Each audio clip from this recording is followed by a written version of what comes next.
400 سال تک مسلمان اس مسجد اور اس مقدس شہر کے انتظام کو بڑے آسان طریقے سے چلاتے رہے. عدل تھا، انصاف تھا، ہر کسی کو آزادی تھی. لیکن 1099 عیسوی میں صلیبیوں نے پھر اس پر قبضہ کر لیا، اور قبضے کا سبب وہی تھا جو آج سبب ہے.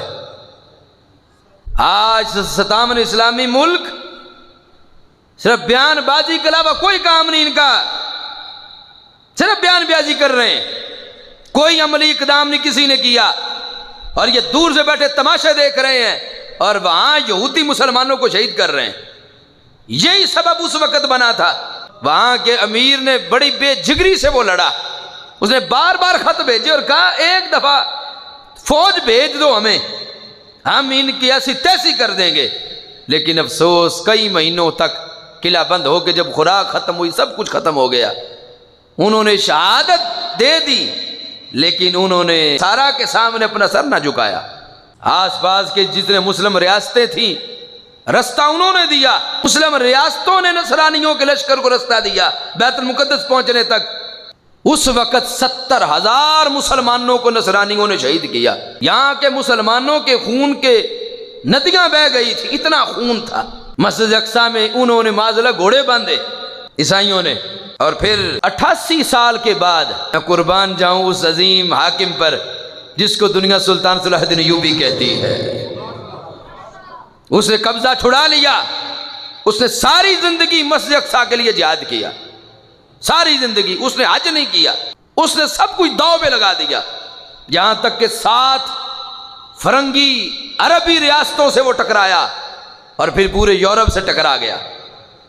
یہاں تک کہ یورپ کے بڑے بڑے حاکموں نے لاکھوں کی فوجیں بھیجی، لیکن سلطان صلاح الدین ایوبی کو پیچھے نہ ہٹا سکے. جس وقت آپ نے بیت المقدس کو آزاد کرایا تو ساری رات مسجد اقصی میں روتے گزار دی.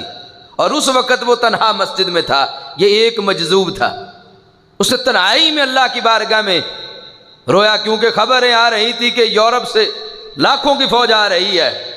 صبح جس وقت ایوبی مسجد سے نکلنے لگا تو وہ مجذوب جو سلطان کے ساتھ تھا اس نے آنکھوں میں دیکھ کے کہا، اے ایوبی، میں نے یورپ کے سارے جہازوں تیرے آنسوؤں میں غرق ہوتے دیکھ لیا ہے. یورپ کے سارے جہاز تیرے آنسوؤں میں غرق ہو گئے ہیں. اور وہی وہ سمندری طوفان آیا، ساری بحری بیڑا جو ان کا وہ غرق ہو گیا.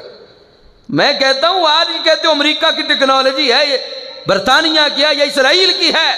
آج بھی غزہ کی پٹی کے مسلمانوں نے پوری دنیا پر یہ واضح کر دیا کہ اسرائیل یہ کہتا تھا کہ میرے پاس دنیا کی سب سے بڑی ٹیکنالوجی ہے، لیکن فلسطینی مسلمانوں نے اس بات کو واضح کیا ہے کہ ایمان کی ٹیکنالوجی ساری ٹیکنالوجیوں پر فوقیت رکھتی ہے.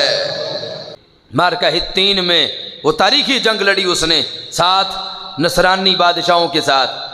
6 کو گرفتار کیا، اسے 1 بھاگ گیا. اور جس وقت اسے دھمکی ملی جب یہ بحری بیڑا نصرانیوں کا غرق ہوا، پھر یورپ والوں نے دھمکی بھیجی کہ لاکھوں کی فوج تیار ہے، پیچھے ہٹ جاؤ، بیت المقدس ہمیں واپس کر دو.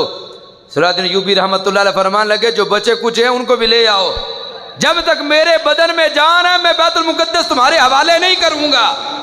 اللہ کی قسم ہمارے کان آج بھی ترس رہے ہیں کہ ملت اسلامیہ میں کوئی ایسا جوان مرد حاکم کھڑا ہو جو اغیار کو کہے جب تک میں زندہ ہوں بیت اقصی تمہارے حوالے نہیں کروں گا. آج بھی ایک حاکم پیدا ہو، یہ 2 ارب امت اس کے پیچھے چلنے کے لیے تیار ہے.